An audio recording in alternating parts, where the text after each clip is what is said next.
This Saturday will mark the 20th anniversary of the 9/11 terrorist attacks. Most people can remember where they were and what they did when they first heard the news. Our Ted Perry joins us with the story of how one Wisconsin business was called to duty and how they responded. Ted? Ben and Mary, you're about to hear about the very vital role We Energies played immediately following the collapse of the Twin Towers and the attack on the Pentagon. And if you're wondering, why haven't I heard this before? It's because those involved were asked to not speak of it for a while, but they're speaking now.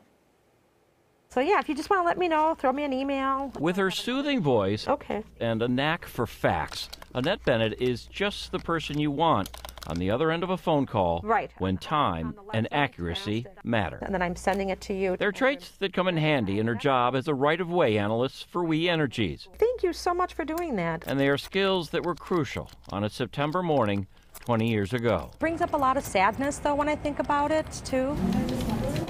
On September 11th, 2001, Bennett was working for We Energies in the Customer Care Center. Just a few hours into her shift, two planes apparently crashed into each tower of the World Trade Center this morning. One of the guys in my office said a plane hit Tower 1. Get out. I hope I live. I hope I live. It's coming down on me. America was under attack. An incredible scene. We saw people that just ran out of their shoes.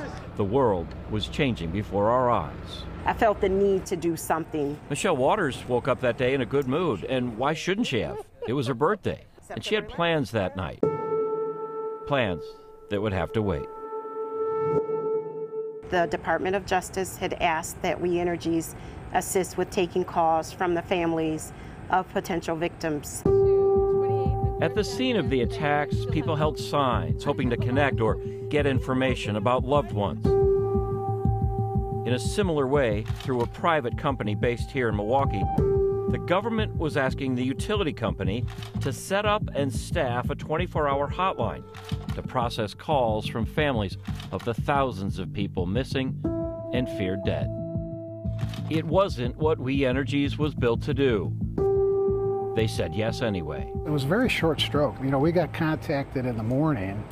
You know, we made the decision, and then by 5 o'clock that night, we were taking calls. Bill Mastoris was the operations manager of the customer contact center then. Everything ground to a halt. I mean, if you remember, everything stopped. All our calls dried up, all our normal business stopped. And I think, probably most of the emotions that people had were, anger, frustration, what could I do? And so actually, I think the opportunity to do something like this was really a relief for a lot of people. They felt that they could help. Over the next 4 days, tens of thousands of calls came into this Pewaukee call center from people desperate to find their missing loved ones. And they were answered by hundreds of We Energies employees. Everyone from field crews to managers volunteered their time taking those calls. And they were told to ask a very specific set of questions. What was the person wearing? Did they have any tattoos? Anything that could help identify that person. They were told to not share any information. In fact, they couldn't even tell the caller that they were here in Wisconsin. Bennett remembers one woman calling about her husband, who worked for an investment firm in one of the Twin Towers. She was describing what he was wearing when he left the house that morning when all of a sudden She starts screaming. She drops the phone. I'm like, hello, because we were told don't hang up. And then somebody else picked up the phone, and it wasn't the same person, and she said he just walked in the door. All these years later, Mastoris marvels at how quickly the IT team set up a system to field calls and then kept improving it. We came up with an online form that we could put in a database and distribute to them, electronically to kind of eliminate, the potential for loss of information.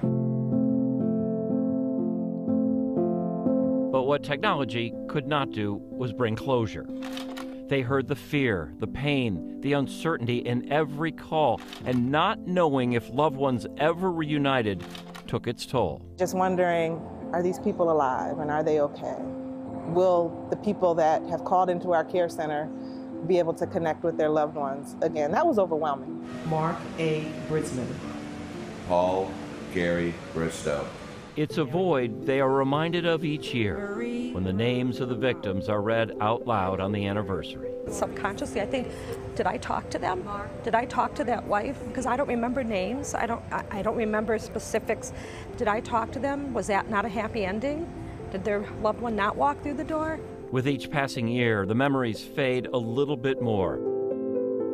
But the feelings that they were able to provide a small amount of humanity during a time of crisis do not. Proud of yourself, proud of this company. Very much so. And the people that helped. I mean, people stepped up. I don't believe in happenstance. So to your point of being the right people there at the time, we were supposed to be there. We were supposed to do that work at that time.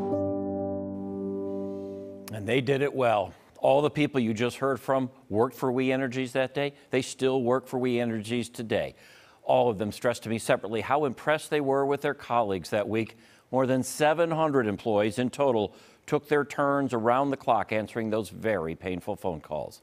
And all say they were grateful they could help in some small way. Ted, it's amazing. 20 years later, and we're still learning stories of how Americans stepped up to help. They certainly were not trained for those type of phone calls. And they got trained quickly, and they did it the best they could, and they should be very proud of themselves. Amazing, amazing. We've never heard that story before. Ted, thank you.